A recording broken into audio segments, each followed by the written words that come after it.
Welcome and thank you for standing by. Currently, all participants are in listen-only mode. Today's webinar is being recorded, and the recording will be posted publicly. If you have any objections, you may disconnect at this time. Now I'd like to turn the call over to your host for today, Erlene Dow. Thank you, Lisa. Good afternoon, everyone, and thank you for joining us for the June Local Employment Dynamics, or LED, webinar. Before I introduce today's speaker, let's go over a few important housekeeping rules. As mentioned earlier, this webinar is being recorded. For your convenience, it will be uploaded to our Census Academy site with all supplemental materials relating to the webinar within 30 business days. We welcome written questions during the webinar. Please submit your written questions using the Q&A panel, which is located at the bottom center or right side of your WebEx screen. Please take a moment to locate that now.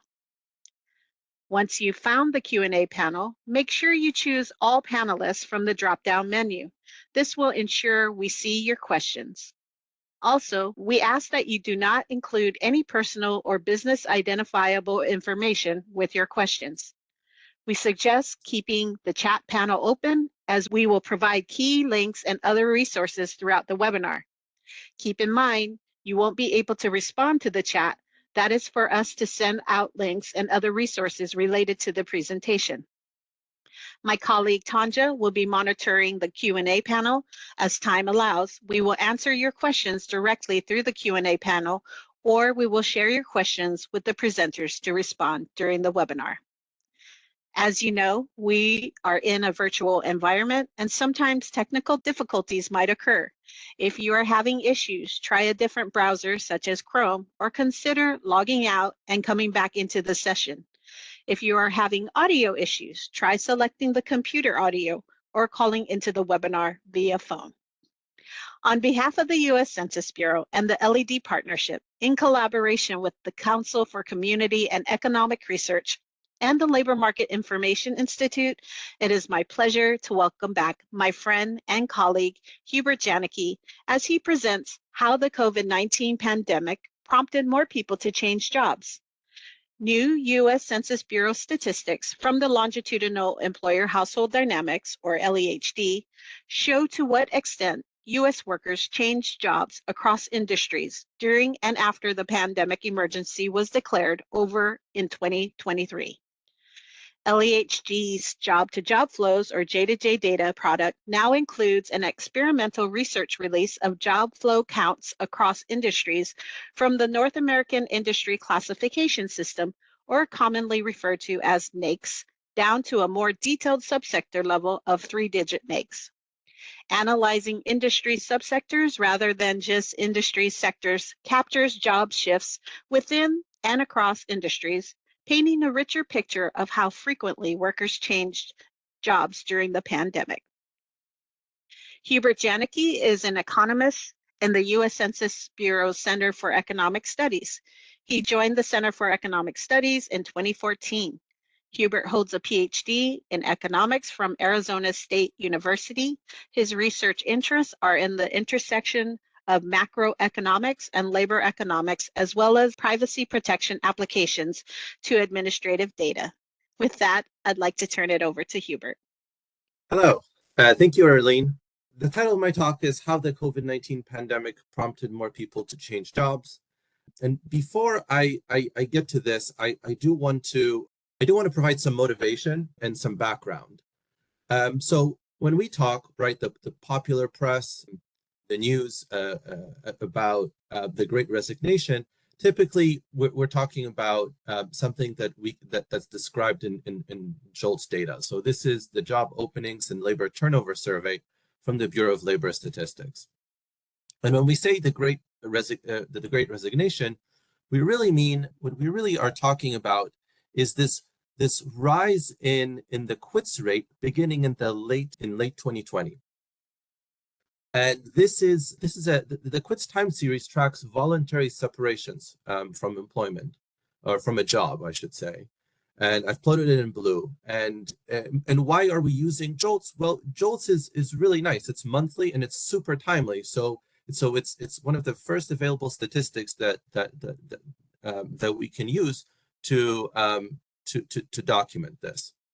So we had this sharp decline in 2020, and then this kind of very prolonged increase in late 2020 through 2021 and into 2022. At the same time, I've plotted two other series that correspond to a job-to-job transition rate and the exit to non-employment transition rate in black solid line and a dotted line. And what we see there is quite something quite different, right? So the exit to non-employment line, there's the dramatic jump up during the closures related to the pandemic, but it quickly returns back to its pre-COVID baseline. In contrast, the job-to-job series actually continues increasing and in many ways mirrors that quits rate in the BLS. So I guess the main question that attracted you all here is, how did the COVID-19 pandemic prompt more people to change jobs, right? And so this is really what we're after, right? Because it looks like while people were resigning from employment, they weren't entering non-employment more persistently than at other times. Indeed, what we find is that there's been an increase in job-to-job transitions. That is, people move to jobs after that separation. And so I think what's very informative here is this new data set, data product that we've released. This is part of the job-to-job flows data set that's produced inside of the Census Bureau, and it's going to have these more detailed flows at the NAICS subsector level, which is going to tell us more about what types of employers workers are leaving and going into. Okay, so brief overview of what I'm going to talk about today. So I'm going to give you a brief overview of J2J data. It's a pretty large data product, and I'm not going to give you too much, but a little bit of background just so you know what is the source of the data that I'm using that's going to underpin the analysis here. And then I'm going to use this broader data set to document some of this great resignation. I will talk in a bit more detail about the NAICS 3 release and what that encompasses. And then I will use that data set specifically to look at those, at the main question. So at least to characterize the industries or the subsectors that workers are changing from and going to. So that's a pretty simple outline. So job-to-job flows data. Okay, job-to-job. So workers, let me just say this. Workers often build their careers through job hopping, right? People change jobs. These job changes are a primary means by which workers move up kind of the career ladder. So we have flows of workers across employers, industries, and labor markets are subsequently quite large. And so up to the release of the J2J data, this wasn't very well documented. And so what the J2J data does is it presents national statistics on the churn of workers across firms, or more broadly, job mobility in the United States. And so it's based on, where does this data come from? States administer the unemployment insurance system, so they maintain records of employer-employee relationships within their state. That data is shared with the Census Bureau and is integrated inside of the Census Bureau to produce national, or at least all state estimates of flows that are not only within the state, but can tell us something about the movements of workers across the states. And all of this is available, right? So Erling posted a link in the chat, and it's here as well. So that is the main landing page for the J2J data product. And you can read the technical documentation and download the data for analysis on your own.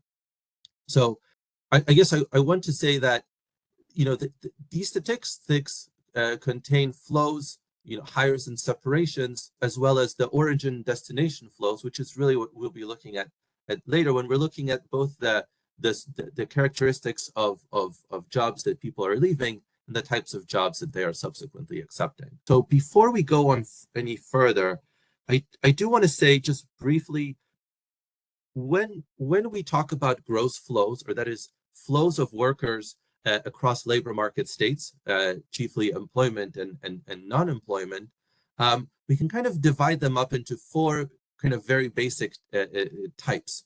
So this data is collected on a quarterly basis. So at the end of each quarter, we know the number of workers or the types of workers that are working in, let's say, firm A. At the end of the subsequent quarter, we can say whether or not those workers are still employed in a particular firm, let's say firm A. So if a worker is employed in firm A in both quarters, we are going to label them a job stayer. If at the same time, alternatively, if that worker moves from a job at firm A into firm B, we're going to call it a job-to-job change because it happened without an intermittent or a very short period of non-employment. At the same time, flows in and out of the employment pool happen when we don't observe any employment in any state that we have records for. At the beginning of one quarter, in the subsequent quarter, we find that worker is employed in a firm. So we're going to treat that as a flow from non-employment to employment.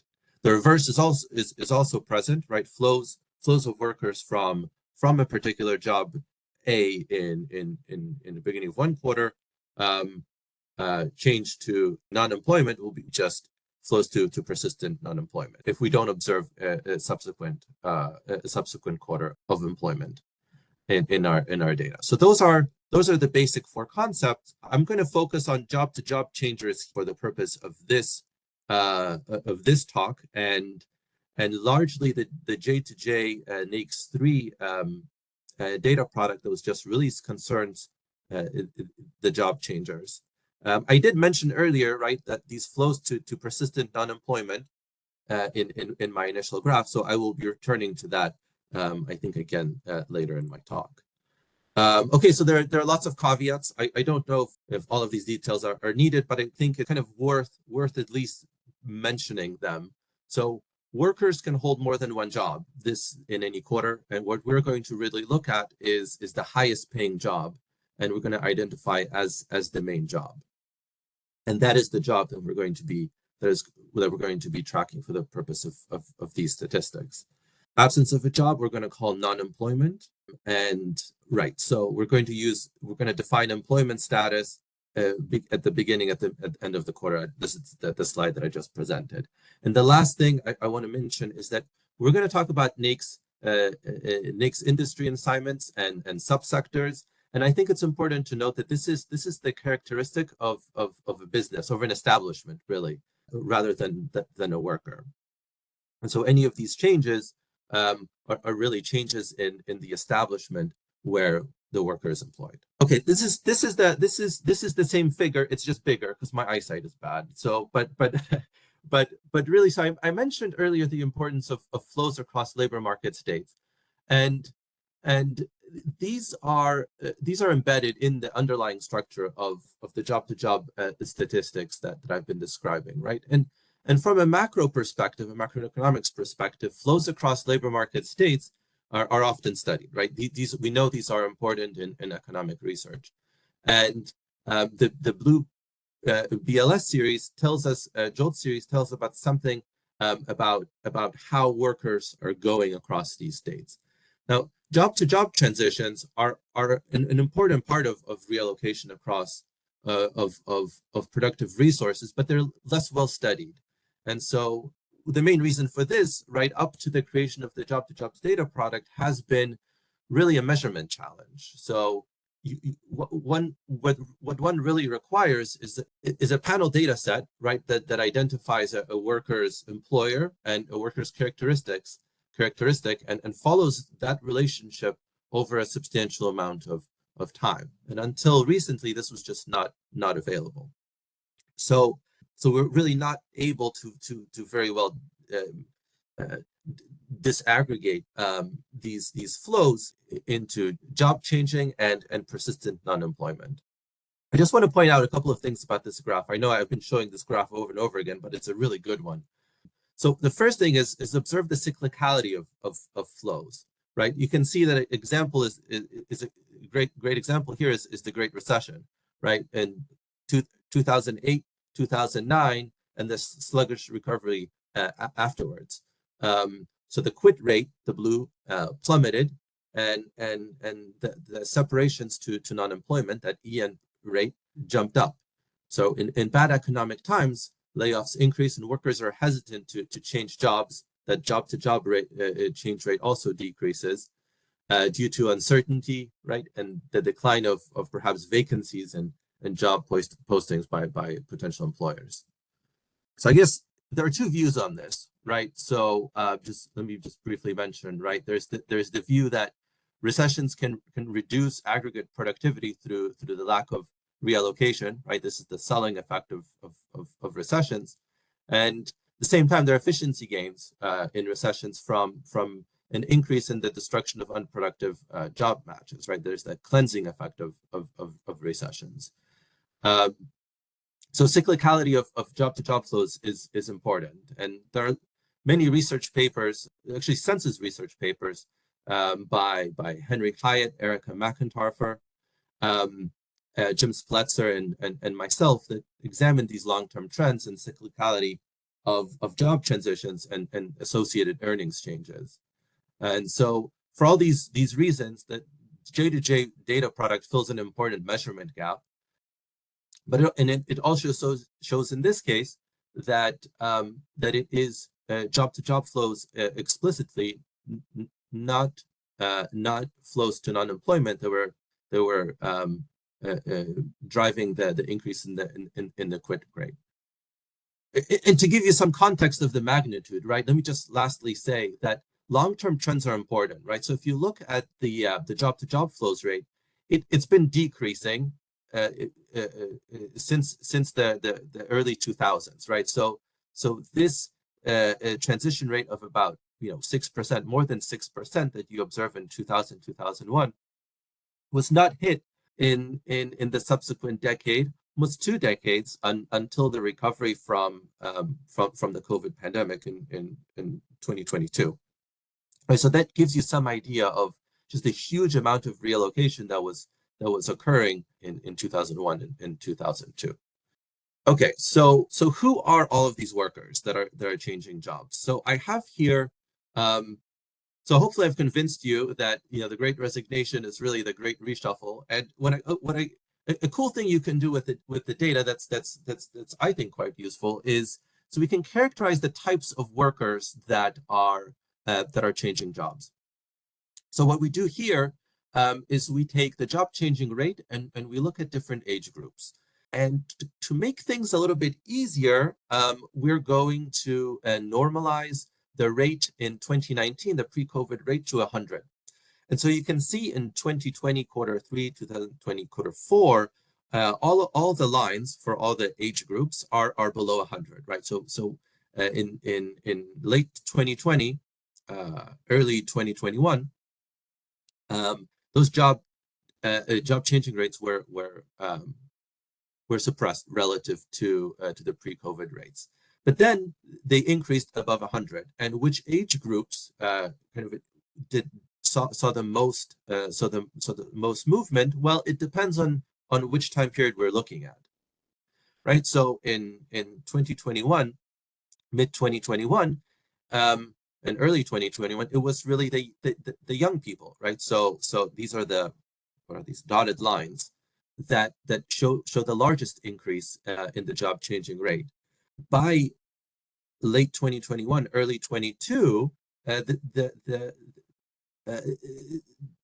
so the situation changes a little bit, right? Those workers are still changing jobs more than they were in 2019, but reallocation of or job changing by prime age workers and older workers increased by even more, and continued to do so until the end of 2022. So this is really neat, right? Because it tells us something about the characteristics of workers rather than firms, and documents their mobility. At the same time, I guess I want to say is that so far what I've shown you is kind of with the existing J2J data product. I haven't actually brought in any new data yet to talk about worker flows. And so let me bring that up now. So what is this J2J NAICS 3 release? So earlier last month in May, the Census Bureau released a set of experimental research tables of job for hires where workers separate from their previous main job in the same or the previous quarter. And so we're the innovation here is really to look at a more detailed industry classification, the 3-digit NAICS subsector. And this is due to a lot of work by the J2J team in the Longitudinal Employer-Household Dynamics group. And subsectors are important. So I wrote here that they capture job shifts within and across industry, painting a richer picture of how frequently workers change jobs. NAICS 3 characterizes the types of employers that workers are leaving or moving to by their main economic activity, and we can do so at a much finer level of disaggregation. So we can say something about how workers change jobs within a particular sector by looking at the subsector. So are workers staying employed in industries or subsectors that are broadly similar to each other, or are they moving somewhere completely different? And so we're going to be talking about that in much more detail. Right, so as I said previously, we've so far have only used the one-sided, or so this is the job-to-job rates measures that have already been released as part of the J2J data product. So nothing new there. And now I'm going to tell you something about the new data. Right. So right. It's available now. You can click on the link here and download the CVS files, the raw CVS files, and take the data for a spin and see if it's useful for what you need it for. I will say that this is a lot of data, and it's one thing that we have done to make it a little bit more accessible is to create a PDF document that has kind of the top origin and top destination NAICS 3 subsector and flows across those subsectors. And so that is what I'll be using almost exclusively for my analysis today. So I think almost everything you see today can be picked up from those PDF files. But visually, I'm going to show them to you in a little while. Visually, it's very convenient to just look at the rankings of the types of subsectors, the types of firms that people are moving to, and how that changes across time. And so that's what this is. Okay, so let's talk a little bit more about the implications of some of these aggregations. So the things I'm going to show you today are derived from these PDF files. I already told you that. These PDF files are aggregated to a calendar year. And this is largely for convenience, and the research, the figures I've showed you so far are quarterly.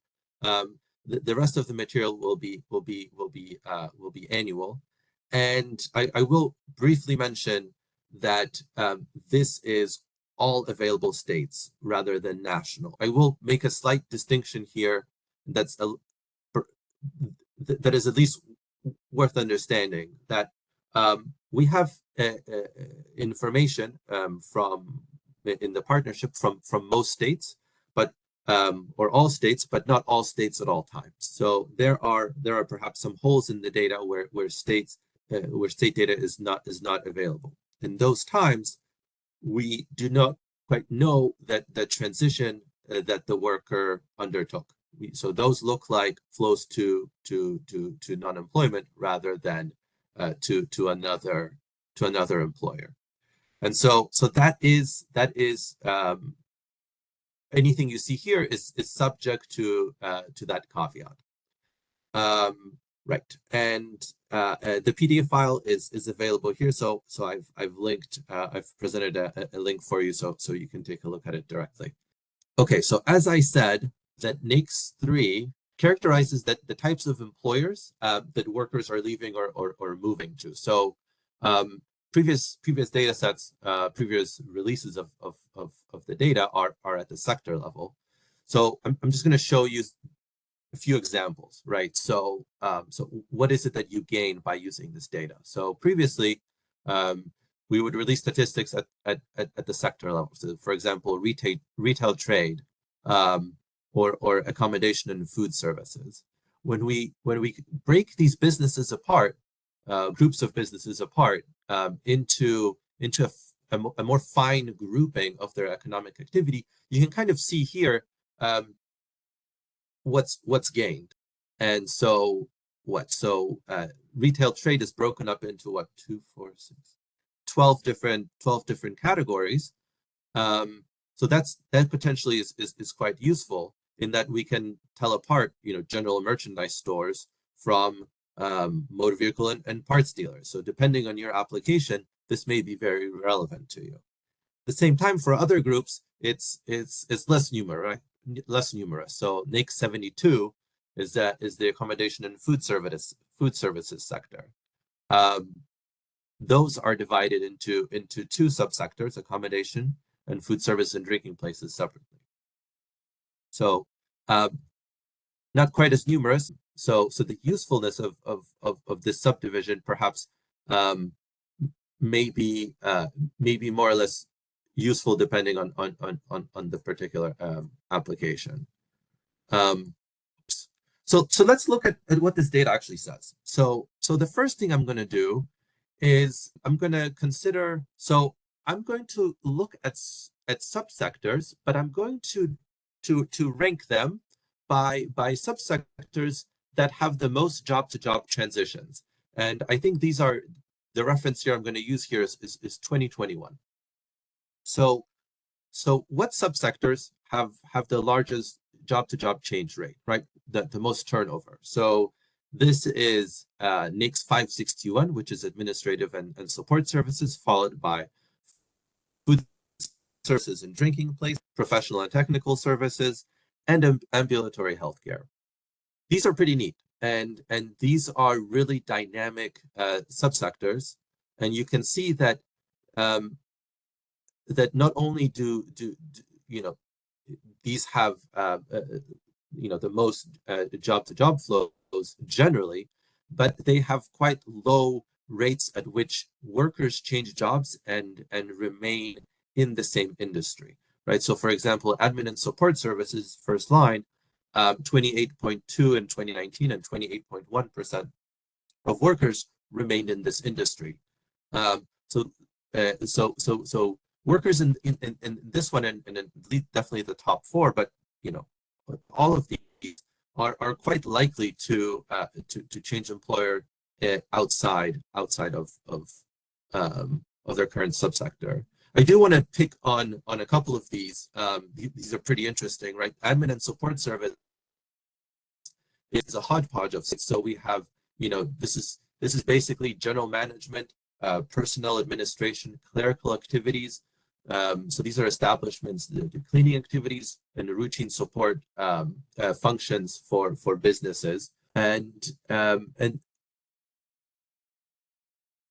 right. And so this also involves, travel and recreational service, travel arrangers, I guess, and recreational services. Food services is pretty self-explanatory. Professional and technical includes legal, law notary services, accounting, payroll, technical consulting, advertising, public relations, photography, and even veterinary services. So that also is quite a lot. So ambulatory healthcare is all outpatient healthcare. And so these are nurse and medical practitioners, medical manager assistants, and secretaries. So you can imagine that these are types of firms where or subsectors, industry where we see a lot of jobs, worker switching jobs. I should say that at times this NAICS disaggregation is more useful than at other times, right? So back to administrative and support services, right? So this is part of NAICS 56. And so what you gain here is a subtraction of waste and remediation services, which isn't very big. So perhaps admin and support services it's not gaining you that much. But for example, in healthcare, it's really important, right? So the healthcare sector is broken up into ambulatory or outpatient healthcare services, hospitals, nursing care and residential facilities, and social assistance. What you're going to see is that all of these feature prominently in our list over this time period.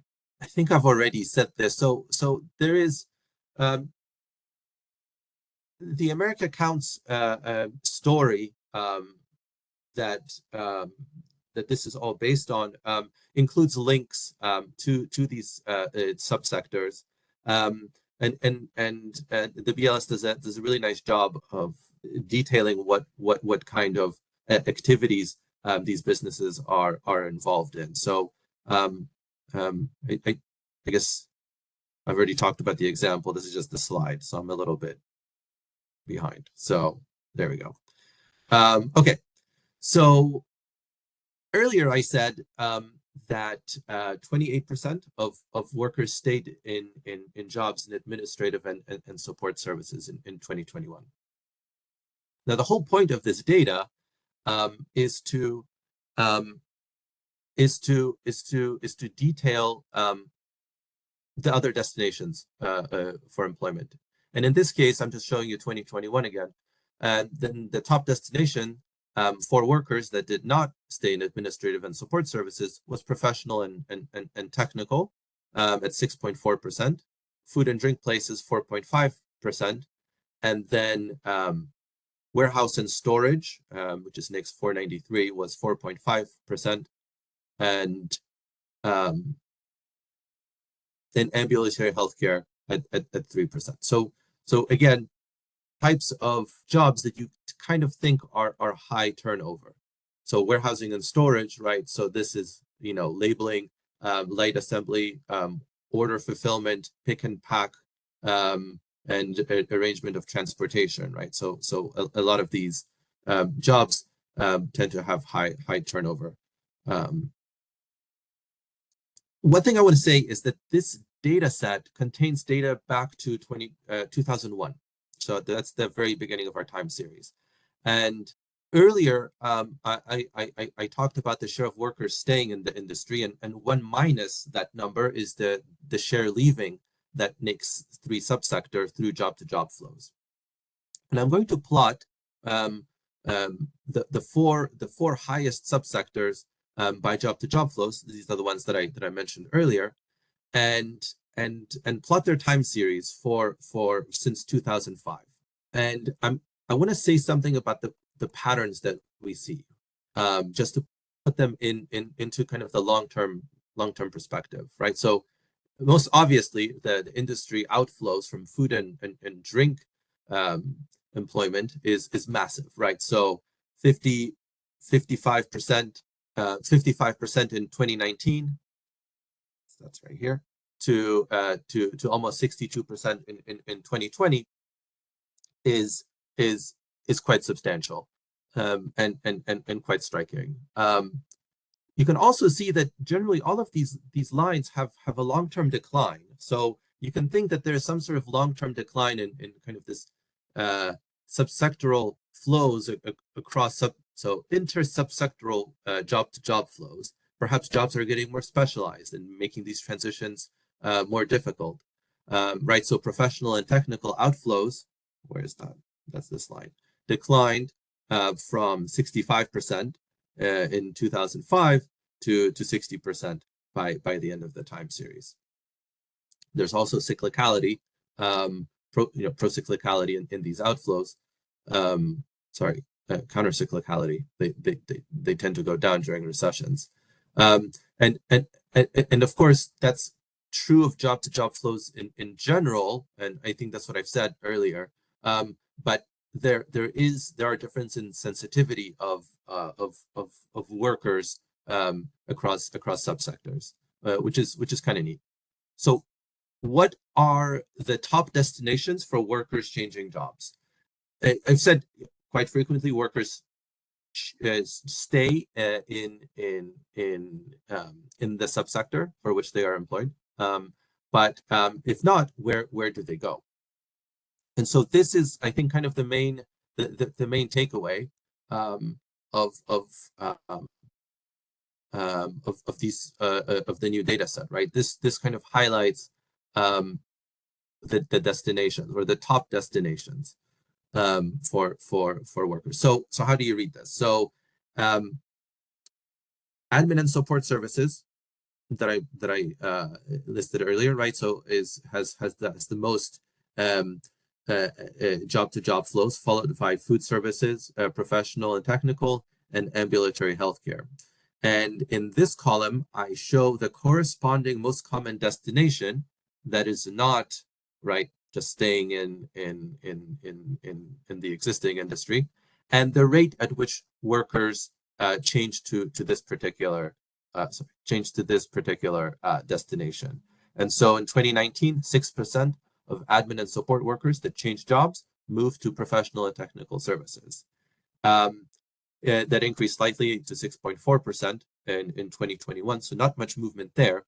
But from food service to admin and support services, it's a pretty stark decline from 8.4% to 6.9%. Likewise, what's pretty interesting, well, a couple of things are interesting. So first, you can see the predominance of admin and support services as a common destination for most of these top industries, most of these top subsectors. So admin and support services jobs are very dynamic, and workers in this subsector come from a wide variety of firms that are quite a bit different. I guess the other thing I wanted to say here is the predominance of the healthcare sector. So these are subsectors in the healthcare sector. Ambulatory healthcare has a large amount of flows to hospitals. At the same time, nursing and residential care facilities, lots of flows to admin and support services, and these actually increased quite a bit from 2019 to 2021. And these are flows back from hospitals to ambulatory healthcare, which are also quite large. So I did want to point out food services briefly, because these jobs are very dynamic, and we've shown that outflows from this industry spiked in 2020 as food and drink establishments closed during the COVID pandemic, and by 2021, job flows out of the food service subsector were still elevated, and here we can see where did these workers go. And what's interesting, right, is that they were less likely to go into food service and admin and support services in 2021 than they were in 2019, right? So in 2019, 44.9% of job changing took place within food services, and that decreased to 43.6% in 2021. Likewise, administrative and support service transitions declined from 8.4% in 2019 to 6.9% in 2021. So where did workers go instead? Well, you can see here that they took jobs in general merchandise retailers, which jumped from 3.6% to 4.9%, and food and beverage stores from 3.1 to 3.5%. So there was a substitution, right? They were less likely to go into jobs in food and admin services, and more likely to go into a job that was substitutable, right? Journal merchandise and food and beverage stores, which is in the retail sector. Earlier, I had said something about these intra-sectoral flows between subsectors of the healthcare sector. Obviously, this is the pandemic, right? This is the recovery from the initial shutdown in the pandemic, and so there is a great deal of mobility in this of employment in this sector. So so let's talk about this more. So nursing homes obviously stood out during the pandemic. So in particular, staffing shortages were a serious problem, and nursing homes had difficulties meeting minimum staffing regulations. There's several articles describing the use of overtime, staff to resident ratio adjustments, and curtailing admissions. And so what happened? What happened to these workers, basically? So the share of workers undergoing transitions that stayed in nursing, the nursing subsector declined, and here they declined from 36.4% in 2019 to 31%, which is huge. And these workers didn't really go. It didn't stay in the healthcare field, right? So they took jobs elsewhere. The admin and support services had jumped from 8.8 to 11.1% between 2019 and 2021. So these workers went from nursing and health residential care to administrative and support services. Now, I would say ambulatory healthcare services increased just marginally, but remained largely flat, as did hospitals, and social assistance institutions declined. Employment in those institutions declined, whereas food service and drink places actually increased. So it tells you, so this data is pretty neat. These are just some example industries or subsectors that I've focused on. And so let me just conclude by just recapping what is it that I've tried to show you with this data. So I think the first striking thing that pops out of these results is that the admin and support services NAICS subsector is large. It's large in the amount of job-to-job flows that we see compared to other subsectors, and how frequently it shows up as a destination for workers changing jobs in other subsectors.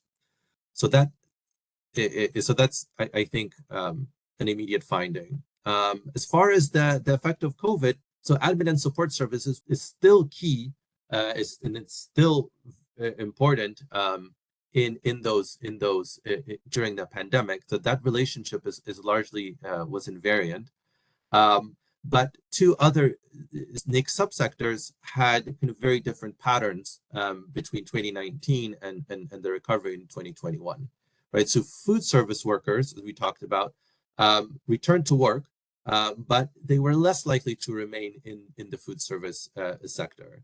And instead, these workers were prone to changing jobs and going into the retail sector. Likewise, healthcare workers are more likely to transition to jobs in other sectors, and this is particularly the case for nursing and residential care.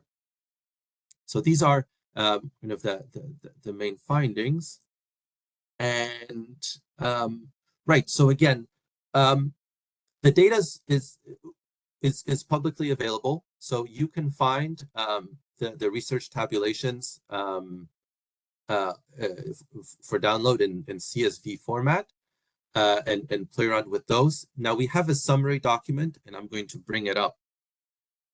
Let's see if we can do it. So if you were to, hopefully you see this. So if you were to just open this PDF file, you would see this. It's quite a long document, and each page has this format. And so I think it's kind of worth demonstrating a little bit about the structure. So page 1, in this particular, we're looking at crop production, which is just a NAICS subsector of agriculture.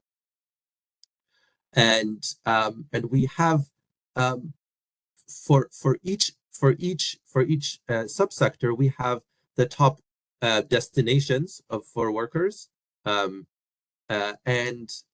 the origins. So by this I mean the destination employer for workers that are undergoing job-to-job changes from crop production.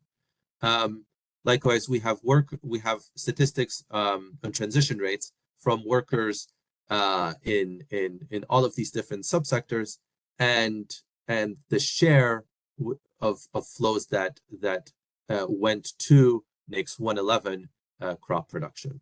And we have the ranking, so we've taken kind of the top 10 destinations and the top 10 origins for this group, and I believe these are in 2019.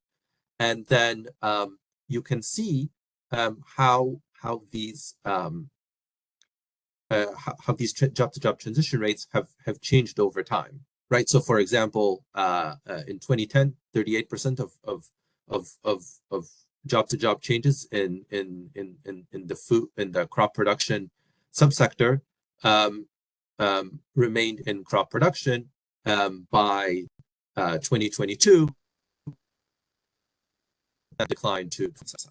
So that is the PDF that you can download. It's smaller than the CVS files, it's CSV files, and it's easier to use.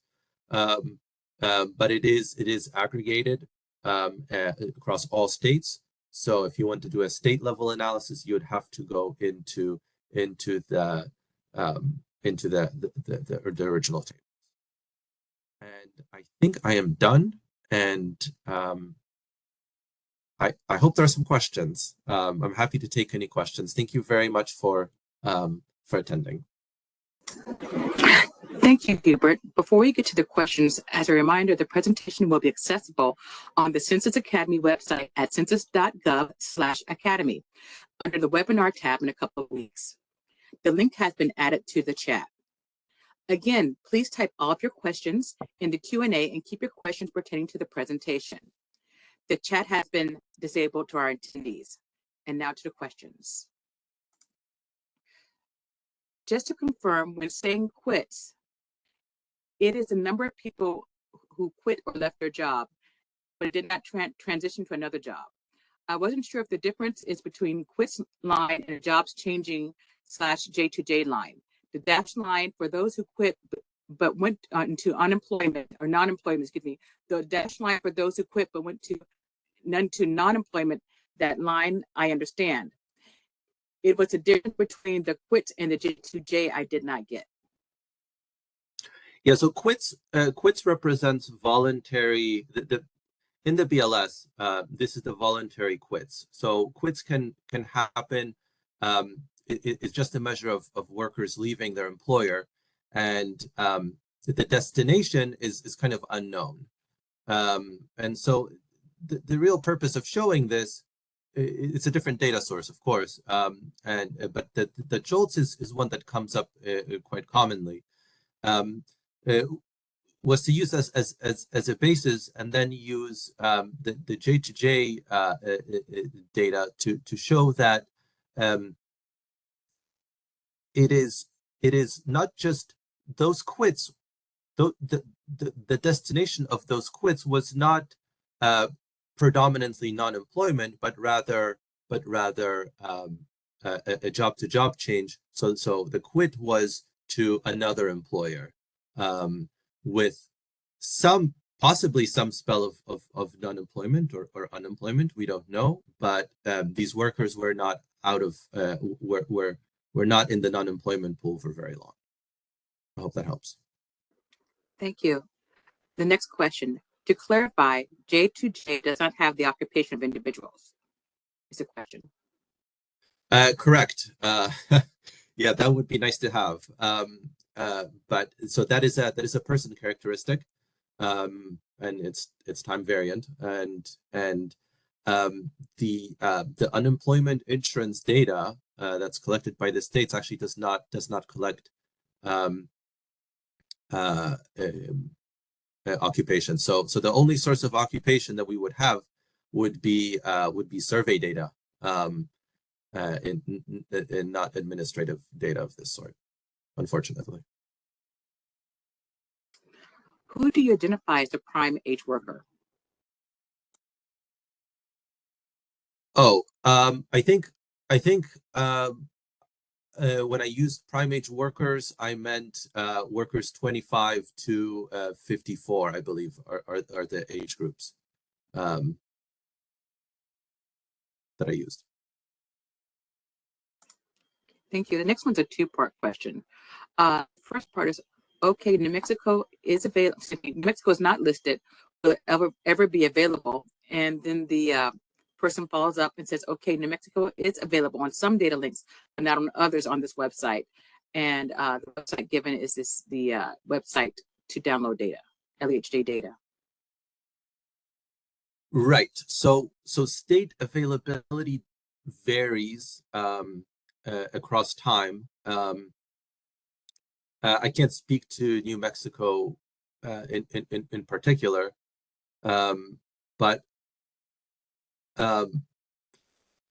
if certain states are missing, that does impact what statistics we can create for them as a result of their missingness, because different statistics use different aggregations and rely on the presence of surrounding states for flow. So if some statistics are biased, sufficiently biased, we're going to suppress those and not make those available. So there is some variation in statistics that are created at the state level.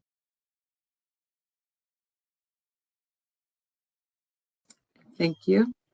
The next question is: the J2J NAICS 3 data available at any other geographic scale, for example, an individual state, MSA, or city, or only composite for all available states?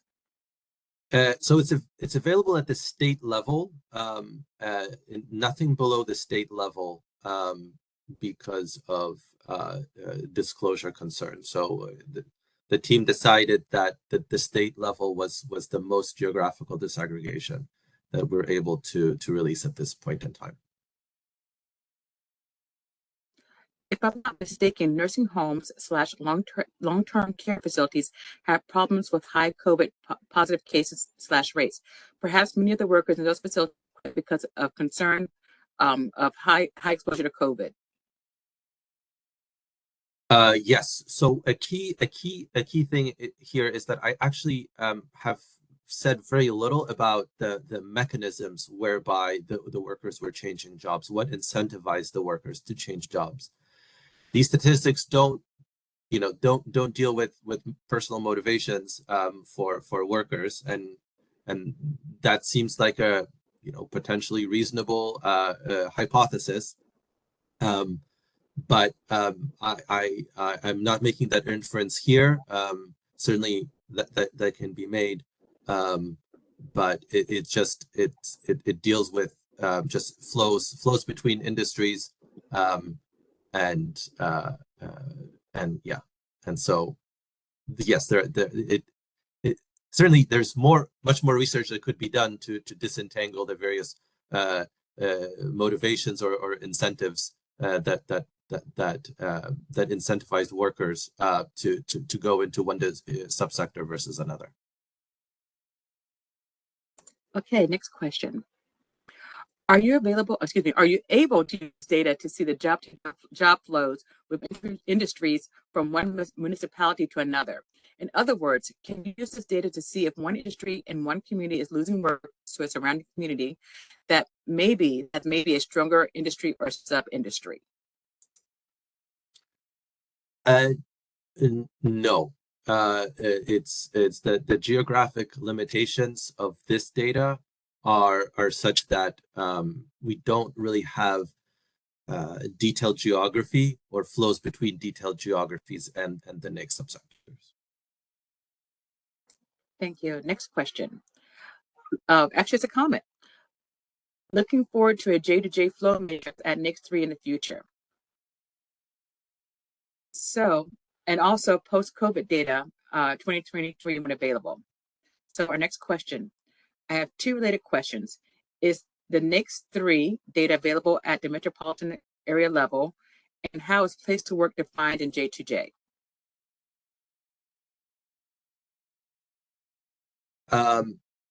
Yeah, so the first one I think I've answered. So unfortunately, it's state level. So any municipal answers are, sorry, municipal statistics are not available.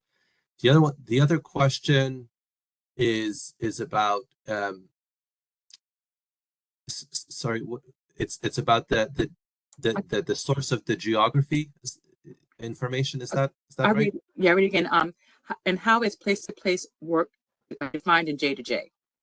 How is place of work defined in J2J? That's the next question. So yeah, okay. So place of work is defined by the employer. We have information on that the employer provides for the place of work, and that is not always provided accurately or in sufficient detail to know the precise establishment, and in that case, we impute the worker to the establishment to obtain the exact geography. But I guess I should say that that's not that relevant here, because we're just dealing with the state level. So things, and especially in the PDF file where things are aggregated at the national level, it's not really relevant. Okay. The next is a comment.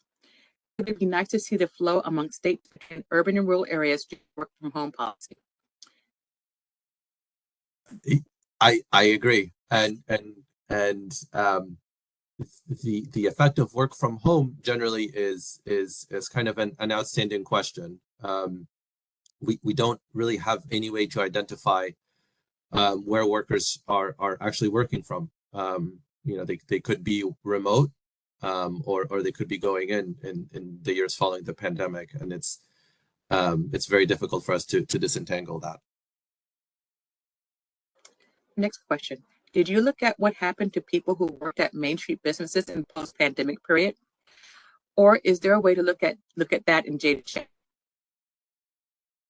I'm sorry, can you repeat that question? Sure. Did you look at what happened to people who worked at Main Street businesses in the post-pandemic period? Or is there a way to look at that in J2J?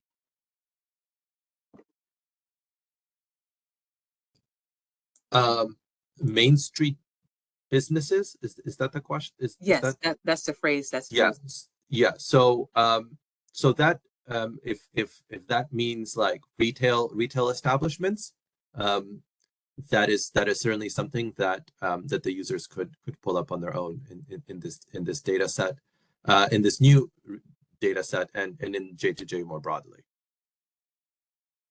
Okay, here's another question. Why are some states missing in CSV download for this research data set? For example, New Jersey. Yes. So again, there's limited data availability that is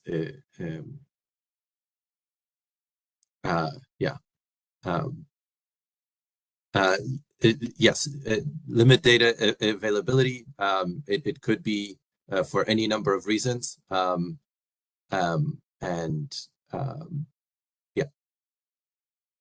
yeah, I've answered this. Next question. Is there any available correlation between the job flows and racial and or ethnic backgrounds? So that's a really good question. So we do provide characteristics by demographic categories, not for this particular data product. So this is all workers, but J2J more broadly does contain flows that are by demographic characteristics. What is the conclusion of this data? It looks like the biggest departure was from admin/support services, but then several of the other industries went into admin/support services. How would you summarize the conclusion? If someone changes a job, it likely could be for another industry.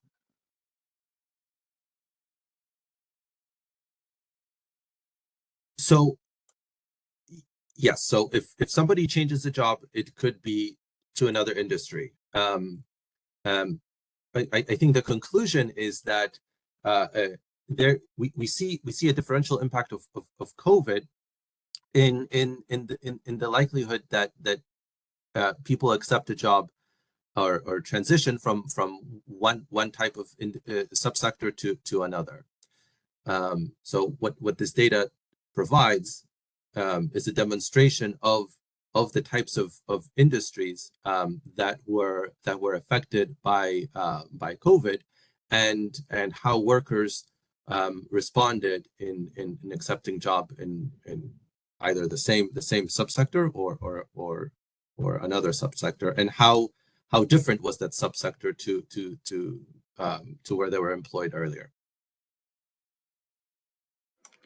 Is it possible to identify immigrants and non-immigrants in this data? I guess it's not available in publicly available data, but is it available in RDC?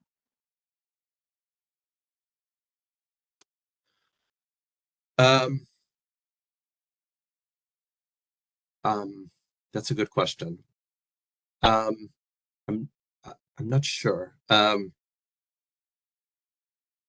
I have to admit I'm not entirely certain. So I know job to job flows data are not calculated by place of birth. If that's available at the RDC, it could very well be. I can't. I don't know. I think that is one of those instances where sending an email to the address on your screen would probably be the most efficient way to have that answered.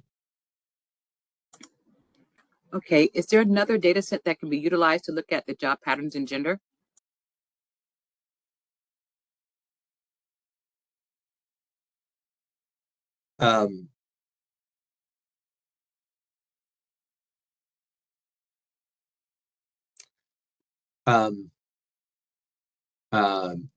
In this particular context, I'm not quite sure. I mean, I think this is a pretty unique data set to look at that looks at job to job flows.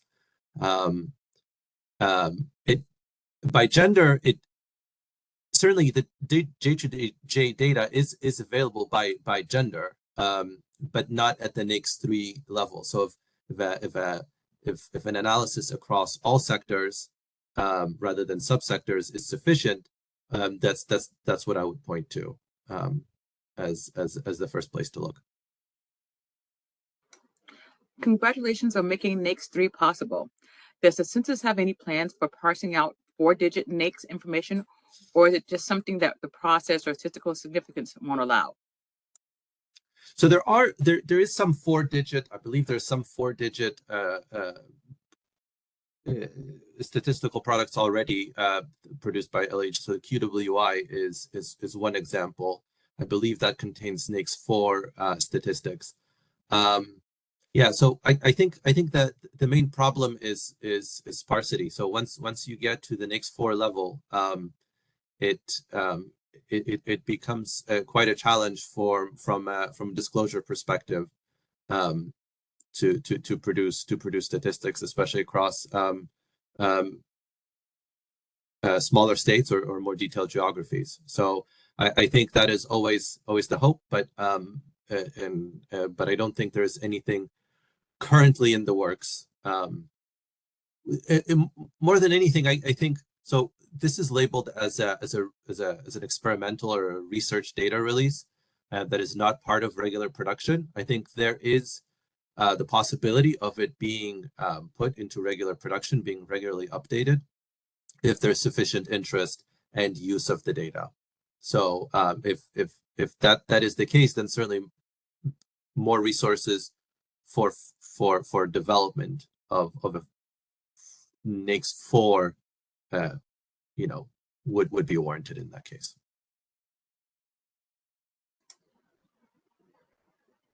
How can we find this J2J NAICS 3 research data webpage within the LEHD site? Is it linked from another LEHD page, or is the menu structured up somewhere else?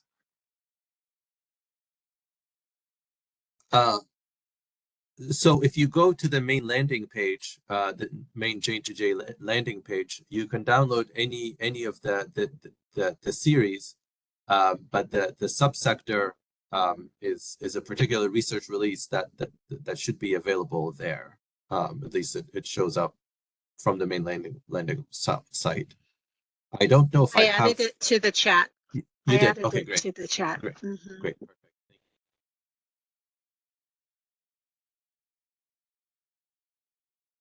Okay, that concludes our questions for the day. And I turn back over to Arlene.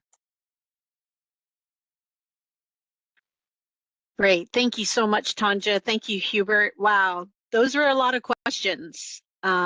So I'm so glad you were able to get the questions, because that's what you like. You said you like questions. Right. I just want to thank everyone for joining us this afternoon. And thank you to Hubert for his excellent presentation. Hubert, would you like to make any closing remarks? Yeah, let me just say, so thank you very much for attending and asking so many thoughtful questions.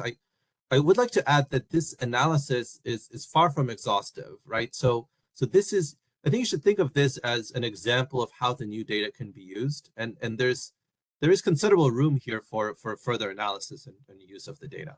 So thank you. Great. So this concludes the June LED webinar. Please join us next month on Wednesday, July 10th at 1:30 p.m. Eastern Time, when Camille Gilchrist presents Win Grants with Loads Data, Success Stories and Shortcuts from Texas' Largest Community College Systems. Upon exiting this webinar, you will receive a pop-up to an evaluation. We would appreciate that you take the time to answer the questions so we may better serve you with future webinars. On behalf of the U.S. Census Bureau and the LED Partnership, thank you for joining us. Until next time, enjoy the rest of your afternoon. And I will be putting the link to the next webinar in the chat. Thank you, everyone. Thank you. This concludes today's webinar. Thank you for your participation. You may disconnect at this time.